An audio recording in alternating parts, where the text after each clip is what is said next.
Welcome to Stillspeakpod. I'm bringing you another missing persons story tonight.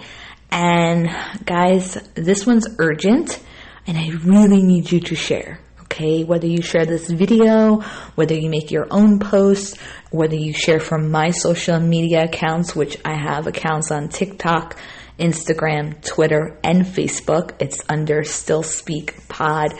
I don't really care how you do it. Please share this.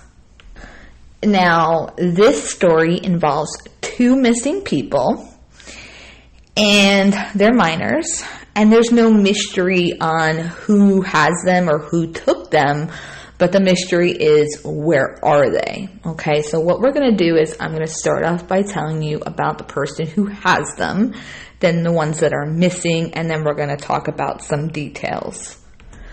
Jacob goes by Jake Clare, Clare, age 35, brown hair, hazel eyes, 6 feet 7 inches, and 175 pounds.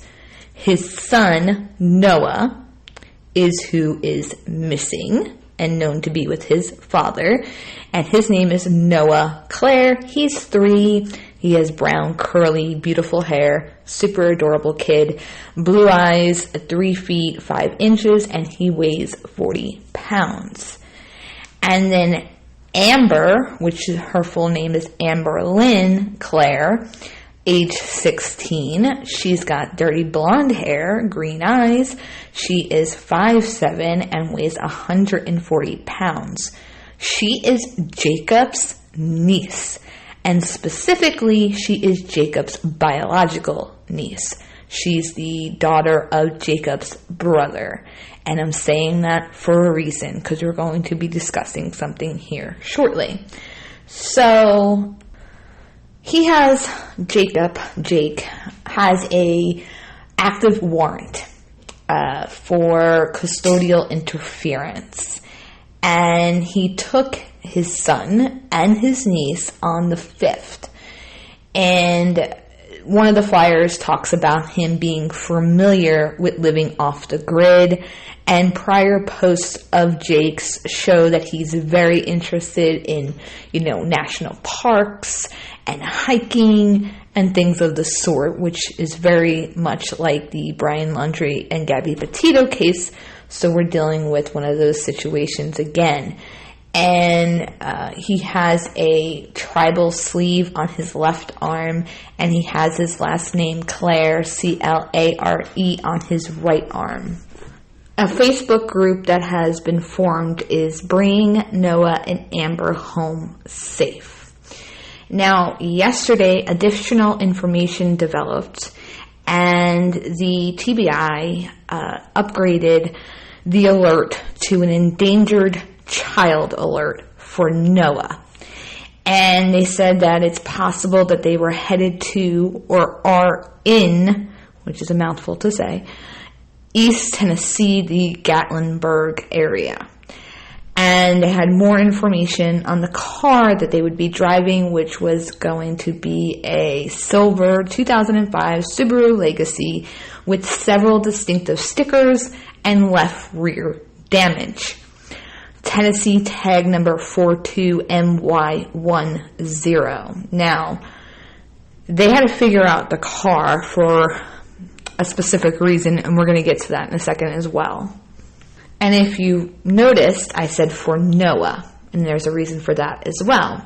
And it says that if you see Noah, Jacob, or the car, to contact 615-451-3838 or 1-800-TBI-FIND, which that number I'm very familiar with because of the Summer Wells case out of Tennessee. But anyways, Noah was last seen wearing gray sweatpants, a camo shirt, and black shoes.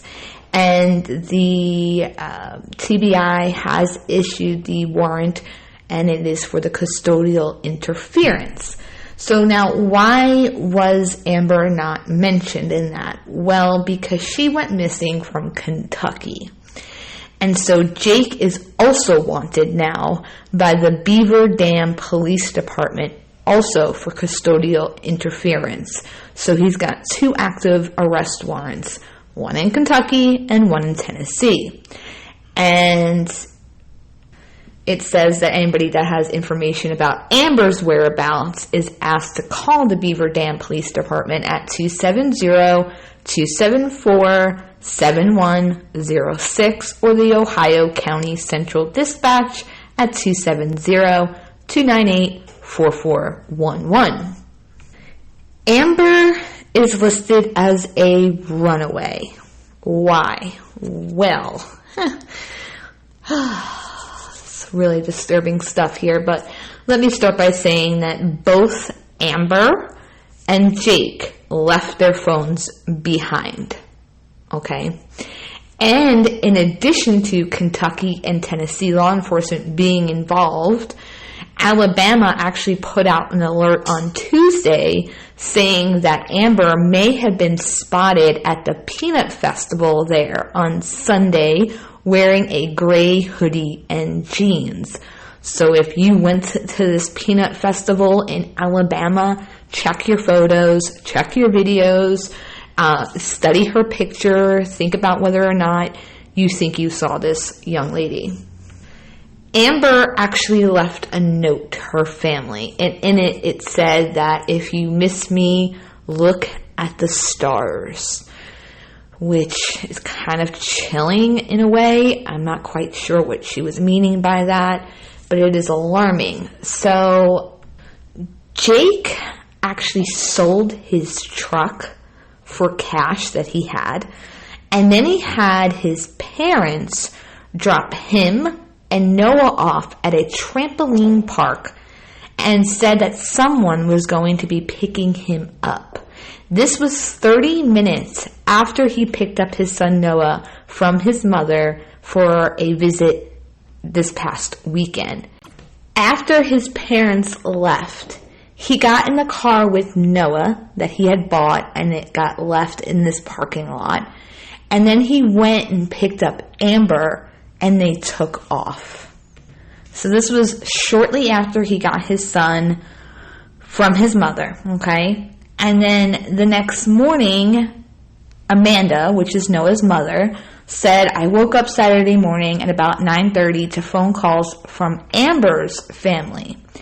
And Amber's mom had said that Amber had ran away and that she left 2 letters behind and that they thought that she could be with Jake.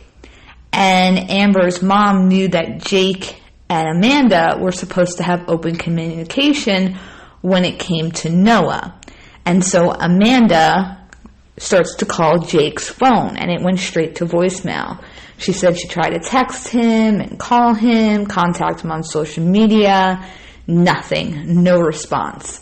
So, of course, she started to freak out, and she contacted the police, and they wouldn't do anything because, it was Jake's time with Noah. So it wasn't until Sunday at 6 p.m. when Jake was supposed to bring Noah back that anything could really be done. They had police cars waiting at Amanda's home, and he didn't show up. So obviously now this was very alarming for Amanda. So now let's get to the kind of disturbing part. Not kinda, excuse me, that was a bad word. Disturbing part, not just kinda. And why the fact that Amber is Jake's biological niece is important. Well, Amanda's mother found inappropriate text between Jake and Amber at some point, and she wasn't supposed to have any contact with him. And Amber had been sneaking out and meeting with Jake and texting with him, and then they made a plan to run off together. So yeah, that's incredibly disturbing. And these two families have really been vocal. They've shared a ton of pictures. It seems that they are definitely on Noah's mother's side. I've seen Jake's own family speak out against him, and they're also saying that they think that Jake had been grooming Amber. So she would run away, and then she'd be there to help take care of Noah. And they believe that they're living off the grid somewhere together.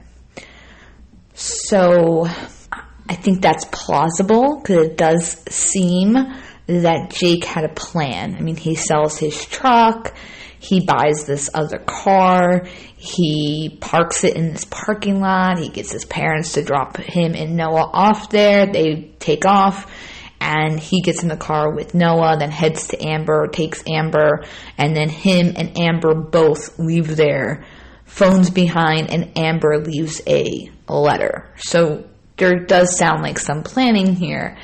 And he has some older posts that, I was able to dig up, of where he was asking about trails and parks and good places to hike. He talked about hidden spots and whatnot. So this is something definitely planned. There's no doubt about that. Somewhat good news here is that the car he's driving is very recognizable, okay? It's got damage on the bumper in the back. It's got stickers all over it. And he's 6 feet 7 inches. This is a little Subaru, okay? So he's going to look sort of out of place, if you saw him with this car. He's going to be like a very tall, big guy in this small little car. Plus, he's going to be with this young child and this teenage girl, right? Because he's 35, she's 16. So it's going to stick out. That's the good news here. The somewhat bad news, I would say, is that because it sounds like he's definitely planned this, he's probably considered changing their appearance. And little Noah has the most beautiful set of hair. He's adorable. You'll see him in the pictures. So I'm going to go out on a limb here and say he would most likely, shave his hair, cut it off, possibly have Amber dye her hair. I know the mom said that, Jake would probably be wearing a hat and grow out his beard. So they're probably going to alter their appearances a little bit since this was planned. And so what I want you to do is really focus in on like the eyes, the nose, the cheekbones, things like that. Noah's uncle is asking people to, if you're in groups about the outdoors, national parks, living off the grid, or anything of that sort, to share it. Meaning the flyer or their pictures, make a post, share this video, whatever it is that you need to do to spread it. Noah's mom posted this evening, quote, "Don't let this die down. My baby isn't home yet. I can't eat, can't sleep, can barely breathe. I need Noah to come home. He's my world and my heart is shattered," unquote. Which, I'm a mom.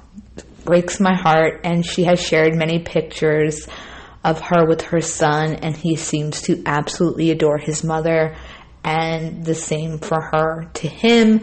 And so this is really heartbreaking. He's very young, and he needs to be back home safe.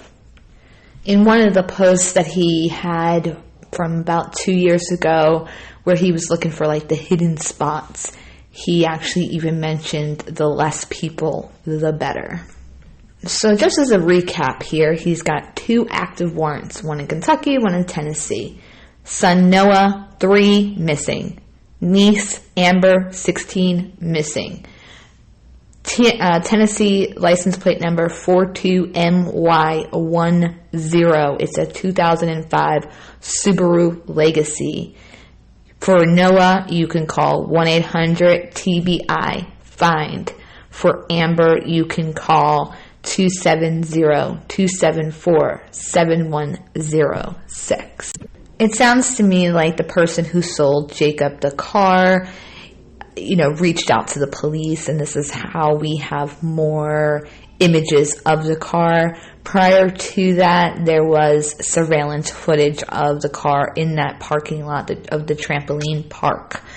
And he did plan this, but he wasn't very careful because He chose a parking lot that ended up having cameras. He purchased a car with a ton of stickers on it and body damage on it. And so, yeah, it's planned, but not the best of plans, which is a good thing for the mom, obviously. Both moms. And people are already trying to imply that maybe there was this big custody battle and maybe the mother of Noah was, trying to withhold the child from him. And that's what caused, him to feel like he needed to take off with his son. And yeah, custody battles are an everyday thing in the world. And, sometimes they're brutal, for sure. We have no information about what their custody battle was like. Clearly, Noah was seeing his father. So that's number one. Number two, if these allegations are true, the ones involving his niece, where he was possibly grooming her, sending inappropriate texts, her sneaking out to see him, etc., are true, then I would say that's probably maybe a part of why, if the mother was fighting him on some visitations, that could be why she was. Maybe she had that information. It was also briefly mentioned by some family members that he has a hard time keeping jobs and a place to live, etc. At this point, this possible custody battle really is on the back burner here, okay? Because this man clearly took off with his son and there was some sort of custody arrangement. And he does have 2 active warrants right now. And like I said, if these allegations about Amber are true, that's where our focus needs to be. We need to help these families at this point find their missing children. All that other stuff can come later. What's important is their pictures being shared, the car being shared, and focusing on just bringing them back home. And my hope right now is actually, while I'm recording this, that they are found and are safe. And there are many times when I record these videos and as soon as I stop and I go to look, somebody has been found, which is great. That's great news when I see that. So hopefully they have been found. I will update if they have been, but the last I checked about 30 minutes ago, they had not been. I will provide any updates to this in the comments of this video unless something massive happens, and then I'll make another video tomorrow or whenever more information comes out. So until next time, I'll see you soon.